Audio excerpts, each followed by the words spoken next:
Alright, hello po, good afternoon again. Ivan po, representative from Lionheart.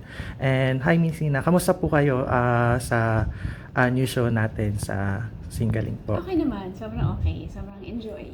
Alright. So, what do you look forward po sa ating show ngayon sa Singaling? Ang dami actually mga celebrities na nakakagulat na magagaling pala kumanta. Oo nga, no? Sobra. So, parang na-surprise talaga ako nung pinapanood ko silang lahat. Kasi, galing pala yung iba, galing kumanta, ang galing pa sumayaw. So, nakaka-excite siya. Excited. So, what do you offer po kaya sa mga ating mga contestants po sa Singaling?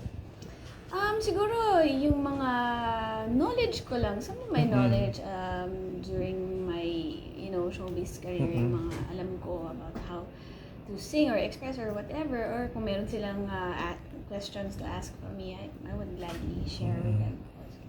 Alright, speaking of showbiz po, do you see someone po in the future na pwede nyo po maging kakolab or maybe to sing with, ganyan po, parang anyone? Actually, madami naman. Kung sino lang din yung gustong makikolab sa akin, I will gladly accept naman, why not? Kasi ano naman yan kapwa mga singers or performers din. So kahit sino naman, pwede or gusto kong makakolab.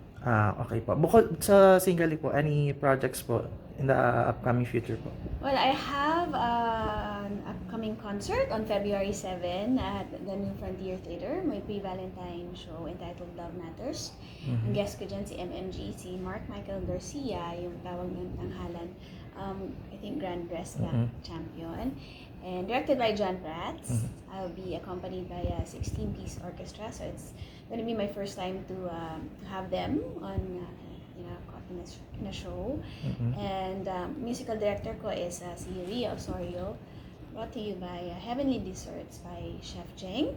And after that, pa-fly na ako. Kaya kailangan manood na sila ng Feb 7 show. Because after that, I'll be flying to Australia for my Australian tour. And sa Feb 12 yan, ako ay nasa Sydney sa Chatswood Concourse. And Feb 16 sa Melbourne Town Hall. And sa Feb 21, I'll be at Perth sa Regal Theater. Alright po. So, since ang dami nyo pong jam-pack na schedules, how do you find it how do you find it interesting pa rin to parang perform or to sing? Ano po ba yung parang like motivations natin within this daily po? Well, kasi yung singing, it gives me some kind of energy. Kumbaga, if I feel down, pag kumanta lang ako, mas up yung energy ako. Not like yung iba siguro na pag kakanta na naman ako, kakapagod. Kasi parang buong buhay ko kumakanta na ako, diba? Pero for me, it's just like, it's different. Whenever I get on stage, I have this energy. Because maybe when I see the people, enjoying my music and my show, baka mas yun yung nagbibigay sa akin ng energy. So, motivation ko, I think, yung mga audience and yung mga looking forward ako sa mga tao na and their, comments after the show, mga beautiful comments about my music. Alright. So, any empowering words po sa mga next generation nating mga awit sa industry? I think just keep on singing if that's what you really want. Talagang pursue your dream and siguro just be your natural self. Huwag kang gagaya kung kanino, kung anong tunog ng boses mo. Di yun ang gawin mo, huwag mong gagayahin si kanino. If you have an idol, maybe just look up to that person, be inspired by that artist, and then try to have your own voice in. Parang same lang din, just really have your own voice in the industry. And when you get to the point where you're famous already, just be humble, just keep yourself grounded, and don't forget the people who helped you along the way. Alright. So, thank you po dun sa mga empowering words natin. And, Sorry, maybe you can ask more questions about Love Matters. alright. Like So, elaborate more. Okay. okay po. Any, Preparations. yes, any,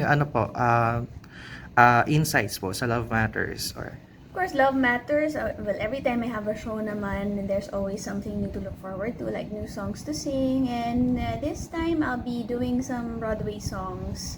I think my first time to do some Broadway songs, and it's really a challenging thing because it's a different sound and it's a different tune. So, yun siguro one of the portions na abangan nila yun. So, and of course, I'll be with a 16-piece orchestra, iba rin yun. So, very, very exciting show.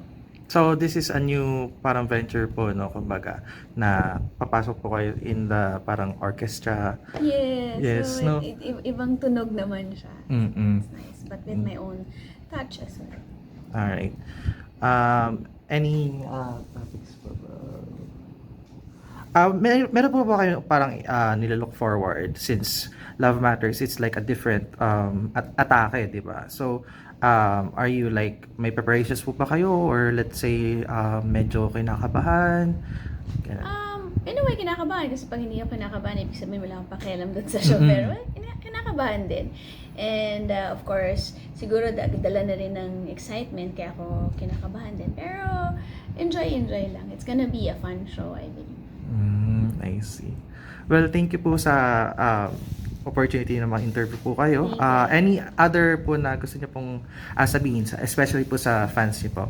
Well, thank you lang. I'd like to thank everybody for their continued support and love. And I'll just be here. If you still want my music, I'll just be here for you guys. Alright. Well, thank you po. And I hope na magtagumpay po kayo sa mga susunod. Thank you, Ivan. Alright. Thank Thank you so you. much.